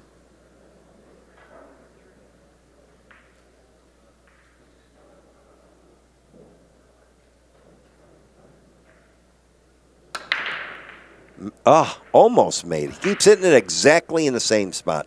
Now, okay, now what would you do if my opponent is making the one on the side, they're both breaking over there, and he's not? What would you do? Wouldn't you watch your opponent exactly and see how hard and what he's doing and exactly where he's putting the cue ball? So he's not. You see on the replay, he's not making a one on the side. But if the one doesn't go in the side, it almost always lands up table. It has to because that's the way it is. So, and if he'd have made a ball, he's safe on the 2 anyway. So they can take this. I don't know. The format is. I don't know. This format's. I'm just going by my. You know, I wouldn't like this. If I was playing pool for money and trying to win tournaments to pay my bills, which is what a lot of the guys do, I don't know if I would like this. You know, I wouldn't. It's just too much gamble for me. That's all. That's all there is to it. All right, so what do we got here? Kick at the 1. Now, this kick lays. Now, do you take it or give it to the guy? You can bank it. He's looking at that down table. I think the kick. Excuse me. He's looking to cut it in. Okay, he's looking to cut it in. Okay, forget about that. He's looking to go up and down the table and miss the 5. I don't know about this either. This is risky. This is 20-year-old here. Of course, he makes it. He looks like a genius. He's going to try and go not hit the 5 to our right. He overcut it. And, yeah, that was, I didn't like that. Huh? What do you think? That was pretty risky. Yeah. And something like this could have turned out if he makes it. Right. You know, he overcut the room. Exactly right. That's you're shooting to the shot that's still gambling whether you even get another shot. Yeah, so, I mean, that's what they call low percentage. Now, he may come out once in a while with that, but that, in my opinion, was an option I wouldn't even have looked at. He made a good shot here, a little hard. Hold on, stop. Hit the 6, thank you. So he's got a good shot at the 2. The 3 is you can go anywhere in the middle of the table. So he's got a good opportunity here. I think he can draw at 1 rail or 2 rails. I can't see how much angle he has. He's going to draw to the end rail, side rail, or I think he's going to go end rail, side rail, middle of the table. And there you go. Watch it. Yeah. Wowee. Gosh, is he getting careless? Wee.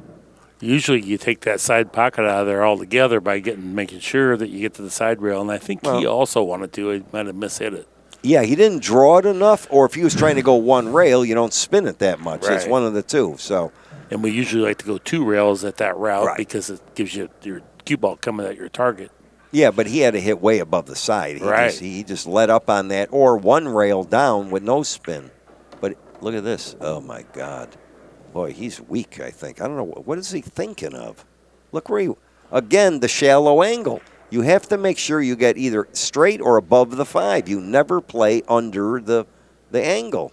Mike Sigel Pool at Gmail. I'll make your runouts real easy. Now he's got to feather this in. I mean, look at this shot. This is not. Look, the tap. He did it. I made it look, but I mean, that's your nerves. I mean, on a shot like that. And plus, it could skid, but I haven't seen that yet. So we do have polished balls and new cloth, and so we haven't seen. Well, maybe one ball. I haven't seen. I think one ball did. Yeah, but and for you out there, it doesn't understand. What happens is the balls just don't cut right, and sometimes the ball hops, and you think you're hitting it correctly, but it doesn't go in at all. I mean, it's a strange when the balls grab together, strange things happen. So. Okay, now let's calm down here, Niels. You got rejuvenated. Well, I mean, Eric's making, and really uncharacteristic, Eric. He's making some bad choices, but he's smarter than that. Okay, here we go. Now we're looking at this here. Okay, beautiful. So Roberts now is below Niels in the TPA. It's 835 to 808. So he's made some errors. That's a good run. Made a good run out there. 5 ball, the 2 to the 3, all that. Yeah. So. To be fair, though, also, you're playing a guy that's going into the Hall of Fame tomorrow night. Yeah. And you're a kid that's never played in the TV arena, Right. and you're saying, oh, he made a little medal there? Well, yeah. I could. I might have wet my pants if I was out here. Well, me too. The first time I played on TV, I played on Wide World of Sports, I was helpless. Yeah. I mean, and I was older than him. I think I was like 24, 5, 6, something like that. But you got out of that there at the end. You come right out of that after that. I ate it up. This was my arena here. I just my heart went 100 miles an hour, and my performance was higher normally than I could even play in a tournament. Mm-hmm. So, the adrenaline. I mean, I broke so hard because my adrenaline was just off the charts. You were a high intensity guy and then the extra added almost calmed you. Like you almost played better. You didn't get worse. Yes. Some people that are low intensity, then their heart rate gets up, then they end up faltering because they're. And the reason I talk to people in the crowd, the earman, all that crap, to lower my energy. That's why I did that. Yeah. I mean, I didn't do it intentionally, but it's just how I was. No, we all knew. We all knew. He missed it. Watch the scratch. Oh, did you see that? He was going, look at this. Now, you want to talk about something? Well, I want to see that replay. That's why we shouldn't complain when we get kissed in. Yeah, right. A lot of times you get kissed out, too. This was magic. Yeah. This was magic here. He breaks, he breaks the balls. The 1 doesn't go in. Now the cue ball looks like he's going for the side pocket, right? Scratch. 7 stops it. The 1's lined up. How do you like it? Of course, the 2, now I see where the 2 is. The 2 is down table, right? Froze on the, okay, that's the 2. So he's got to get long ways here. He's got to do a super, now this is very tricky. Very. Super draw to the rail with spin. Believe it or not, he could go in between the 7-6, or he's going to draw it to the side rail, the other side rail, and clear the 3. Or that. I didn't see that. Nice. That was perfect. Perfect. And you said earlier in the match he has good power in his stroke, yes. right? Yeah. No, yeah, he forced it down. That was flawless. He was trying to do exactly that. So that was a great shot. Yeah. I thought he was straight. I didn't see Nobody could hit that any better. No, he hit it perfect. He hit it perfect because that stuff is all in your stroke. Professional players can feel shots because he could have hit the 9, could have hit the 6, could have been behind the 3, could all that. What? Sometimes you need a little elevation to create an angle that's not there. Then the draw takes the. I still. Why didn't he foul that out and get higher? I mean, right? I mean, look at these angles he's playing for. I don't get this. I mean, wow. I mean, I guess I don't know. I mean, I keep looking at these thinner angles and I keep thinking something's going to happen, but it doesn't. So and we're not seeing it the same way he is either. Yes, exactly. To be fair. Right. So he's just got to make sure he doesn't want a big angle on the 6, straight as possible, or the other angle towards the 7, out in the middle of the table. Ooh. And the guy's sharking him walking by. There you go. So but shaking his head. No, that means when something like that bothers you, right? You're distracted to yes, begin with. You're not. We already know it's going to happen. We know that coming into the tournament, there's going to be somebody walk by. Yes, that's a good, because when he's playing on ESPN, the guy would take those huge cameras on his shoulder right in front of the pocket. Oh. And I'd have a long 9 ball, and the guy goes, "Did that distract you?" I go, "What? I didn't even see it." So when you're not concentrating, right. So that shows, he isn't concentrating. All right, when you've got a lot going on, and he's probably nervous about his speech tomorrow. I know. To be honest with you. Yeah, my speech. I had a long speech. I said thank you and walked off, or something like that. It was short for me. They go, Siegel's up. This is going to be 3 hours, but it wasn't. Okay, he hit that perfect. That's the angle I like right here. Just slide, little spin, maybe a little more angle. Just get past the side pocket is all he wants. Well, he's got to pound it a little. There great. Yeah, that was perfect. That's the angle I like. You can't miss it, and you just finesse it down there. Use the side rail perfect. This will tie our match up. How do you like that? I didn't see this coming. Now, Niels is at 844. Robert's 808. So, that's a substantial difference. Quality break and run out there. Yep, that was a great break and run out. Thank you, 7 ball. Yes, that's all I can tell you. So that evens out a little, right, after all that aggravation. Yeah, pool boy. Now, looking at here, you see these groups. You got the 3, 4, 5, 6 for Roberts, and you got the 14, 15, 16 for Niels, and then the rest of it's kind of, it's like baseball, first inning, second inning. By the way, I think I said that for you, the Diamondbacks, sorry. But, hey, someone's got to win or lose, 2 guys playing. That's just the way it is, right? I mean, I would have liked to seen it go longer, but I'm glad, Texas won. I was rooting for them. All right, let's see what the referee does. I think he's got the 2 low. So...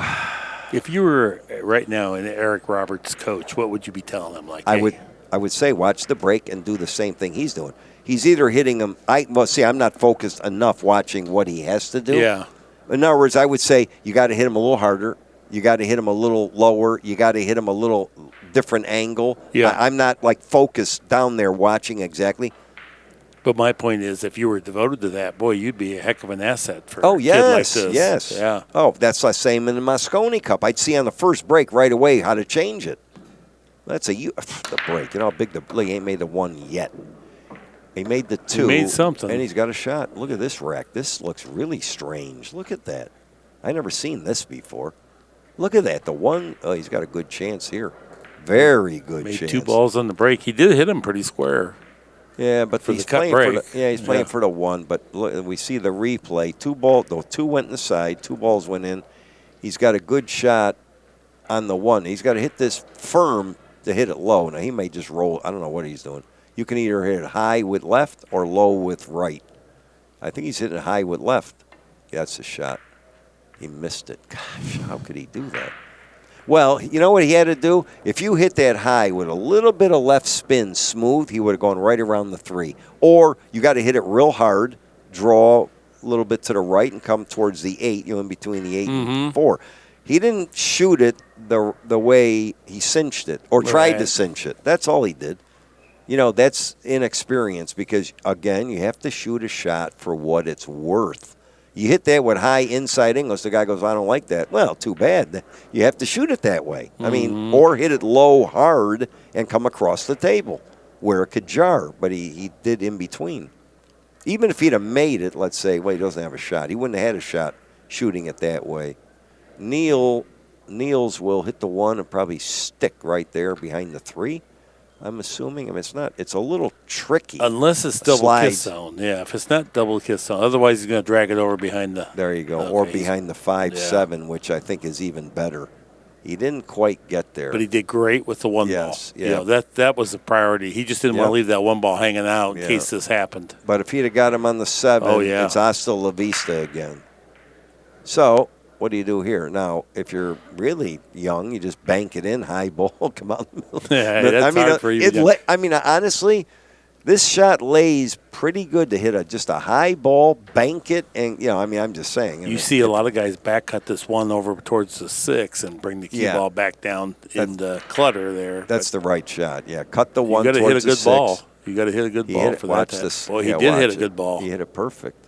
Very good. No, that was the right shot. Wow. I mean, I wouldn't have. But you know what? When you're playing in the finals and your adrenaline's going, all I see is how to win. I might have shot at the bank because it laid good. It probably goes in. It probably, you know what I mean? I mean, in that stage, you create things that ordinarily you would not do. No, he had to make a heck of a hit to make it work out like this. Oh, he hit a great shot. No, that was definitely the shot. Yeah. All those shots come from, we invented – the older players, a lot of this, because we used to play push-out, and when kicking the ball came, we had to invent all these safeties and kickings. And this is a good shot. Oh, my gosh. Look what he did. He's making a movement like maybe something, drifted or didn't do something right. Or he just didn't hit it right. He was trying to hit the rail and just bumped the 1. But that was a crucial mistake. Yeah, that was a big mistake there. So I guess just 2 cushions out to the center of the table, or just past the center of the table here. I don't think he can get real. Oh, he's going 3 rails around. He hit it a little weak, though. Well, he hit it a little weak. I would have hit it with more spin. See, the young players, they don't spin the ball. You put a little bit more spin, that thing flies around the table. So they don't spin the ball. That's why they have the measle ball. Today, most of the players just do not spin the cue ball. That's a crucial part of playing pool because you have to manipulate and change the angle. Watch this. Watch it. Oh, my goodness. Wow. Now, if he'd have spun draw that would have never even come into play. It's another shot. He would have been inside the 8. You know what I mean? So he made another crucial error. No, he's got a masse the wrong direction where you can't possibly get a shot or an easy shot, a reasonable shot on the 6, even if you make it. Yeah. You play pool, you are never going to land usually exactly where you want. So you have to change the angles with either your stroke or spin. Look at it, and off the table. Wow. He hit it too thin, right? Is that why it went off table? Yeah, maybe a little bit too hard to make sure he got all the way over the 8. I feel bad for him because, he's just made a couple. Maybe it's nerves. Okay, maybe, you get like they call brain lock. You don't see what to do. Mm-hmm. Watch this jump shot. He hit it. He jumped it so much, a cue ball went off table, and he's frustrated. I don't blame him because real disappointed. I mean, because he's had enough turns. You don't have to get enough turns, but he has had enough turns in this match. Well, I don't know where he lives, but MikeSiegelPool@gmail.com. The phones are ringing. Yeah, and I could straighten him up really quick. I mean, the kid is a top player. He just needs. It's not his shooting. Forget that part. Okay, he just needs a little of the knowledge, and an experienced player can definitely help him out. I mean, it's not even close. That's right. Come on. The little spin, you got to learn how to spin the ball. You watch any Van Boning, all those guys, you got to spin the ball. There's no. Now watch this. I'm not saying it's in yet, because he missed something like this. Okay, that time it went. All right. 9. You think that wasn't big, huh? Now the match, I'm looking at the TPA, 853 to 797. So Eric, he could be nervous. I mean, I don't, you know what I mean? But hey, but he's been around. He won a tournament. Okay, come on. I know he's a little nervous, but look at his legs. See, I did the same thing. See, his adrenaline's flying. Mm-hmm. Niels, I'm looking down. You can't see him. Now look at the score, 9-8. Now ball's pocketed. Niels is way ahead. Errors are about even, but Niels has less, and the TPA speaks for itself. But if you look at Niels, he's sitting there, and Eric's leg is going 100 miles an hour. Yeah. You know what I mean? So his adrenaline is flying. Yeah. I don't know. I feel bad for him because he looked like he was in command. Okay, right. Everything looked good, and then he started, a couple things that surprises me, but now nothing surprises me. Maybe you're looking towards the finish line. What a good win this would be. TV table. Yeah, and his break again. I'm very, I'm in tune and very detailed. Mm-hmm. I would immediately be looking at the break at the Mosconi Cupper here, first break, and I'd see right away what's happening. I'd see where the balls are going and what is necessary to have the best chance of making a ball. So I'm going to look at this break here, and I'm going to look at something. Let me see something. Okay, he's hitting the 1. There's the 9. It doesn't count. Yes, it does. What? Oh, wow. Yeah. All right, finally a rule I like. Finally. How do you like that? Wow. The camera guy, I want to see this again. Now he's smiling. Look at Niels. He goes, I knew I'd win. He's going. Let's see the replay. Watch the 9, folks. Is it the cue ball? Oh, the cue ball kissed the look at, and the 6 went in. How do you like that? He made 3 balls. That's funny. I'm glad. I mean, what are you going to do? Somebody has to win. I feel bad for Eric. But it was a fun match. Yeah, it was entertaining, and we got a lot of good stuff in there. On behalf of ACCUSTATS and Mike Sigel and myself, thank you so much for sharing your time. For those of you at home that want to get some help with your game, it's MikeSiegelPool@gmail.com. Our operators are standing by. So long for just a while.